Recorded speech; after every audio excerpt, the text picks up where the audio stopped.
The Weight We Keep.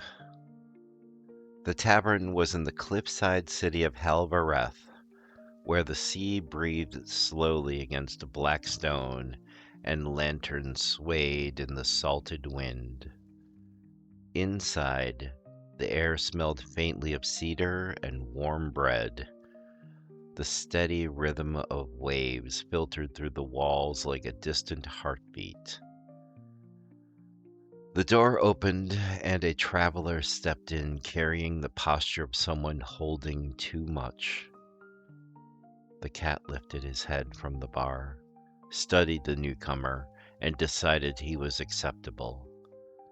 Alex glanced up and gave a quiet nod of welcome before returning to polishing a glass. I turned toward the traveler. "My name is Lion. I keep the fire steady. I pour the drinks. I listen when the road feels long, and sometimes I tell stories." I gestured to the chair across from me. "What is your name, traveler?" "Darian," he said, voice rough with fatigue. "Well met, Darian. Sit. The sea has a way of loosening knots if you give it time." He sat, shoulders tense, hands clasped too tightly around the cup Alex set before him. "I don't know how to let it go," he said. "Of mistakes, of people, of things that are already over." The fire shifted softly, sending a gentle wave of warmth between us. Outside, a gust of wind rattled the shutters, then faded. Darian stared into his drink. "I carry everything," he continued. "Every wrong turn, every word I'd wish I'd taken back. I tell myself I'm learning from it, but it doesn't feel like learning. It feels like drowning." The cat stretched and resettled as if making space for the weight of the confession. I nodded slowly. "Some burdens," I said, "teach us by being carried. Others teach us by being set down." And so I told him a story. There was once a man who believed every hardship he endured would be remembered physically. For each regret, he placed a stone in his satchel. For each sorrow, another. He told himself the weight would keep him wise. Years passed. His steps grew slower. His back bent beneath the load. Travelers offered to help him carry the stones, but he refused. "These are mine," he insisted.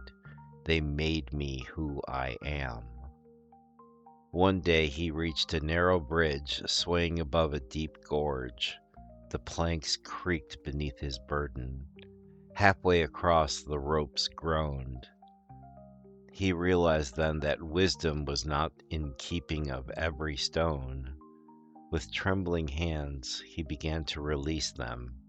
Each one fell into the gorge with a fading echo. The bridge steadied. His breath returned. When he reached the other side, he was not empty. He was able to walk. I looked at Darian gently. "Memory shapes us," I said, "but weight can also stop us." Darian's jaw tightened. "If I let go," he whispered, "I'm afraid the mistakes won't matter anymore, that I'll repeat them." Alex quietly added another log to the fire.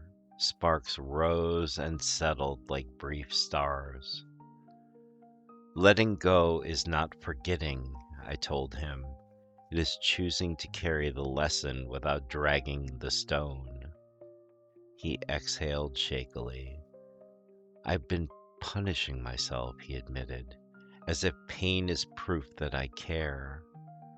The sea wind hummed softly through the walls. "Pain can remind us," I said, "but it is not the same as growth. Growth requires space to move. To release something, I continued, is an act of trust. Trust that what you've learned will remain even when the suffering softens. Darian stared into the fire for a long moment. I thought holding on was strength, he said quietly. I met his eyes. Sometimes strength is the willingness to open your hand. The words settled between us. He swallowed, and something in his posture shifted. I've been guarding my pain like it was proof I deserved to move forward, he said slowly, but it's only been keeping me still. The cat pressed against his arm, a small anchor in the moment. What would it look like, I asked gently, to set down one stone tonight? Darian considered. To forgive myself for one decision, he said. Just one. Not excuse it, but release it. A faint smile touched my lips. A wise beginning.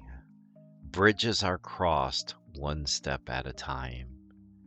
He nodded as if committing the act to memory.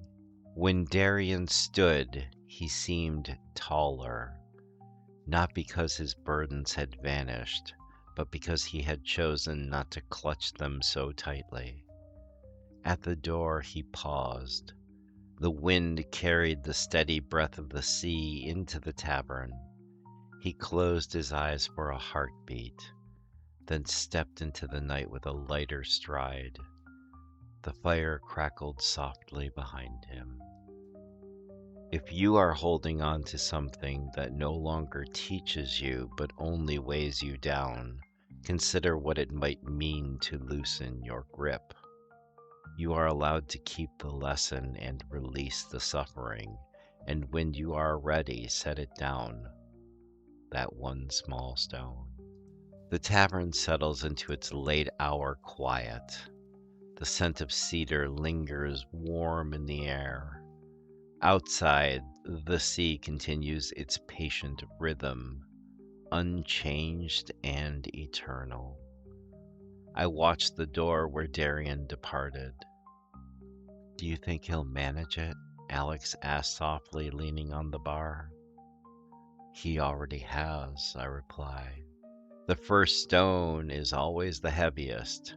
Once it falls, the others remember they can also follow. Alex smiles faintly. Funny, people think letting go empties them, but it usually makes room.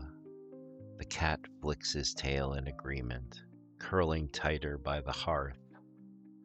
I listen to the waves and think of the countless burdens travelers carry into this room. Some arrive believing their weight defines them, yet again and again I see the same quiet truth. Sometimes strength is the willingness to open your hand, and tonight perhaps you felt your fingers loosen just a little. The lanterns will remain lit and the fire will be warm, my friend, even when the door closes behind you. Return whenever the road feels heavy or when your heart seeks quiet company. Carry what serves you, leave the rest by the hearth, and know that this place and these words will wait patiently for you. Until then, travel gently and let the night watch over you.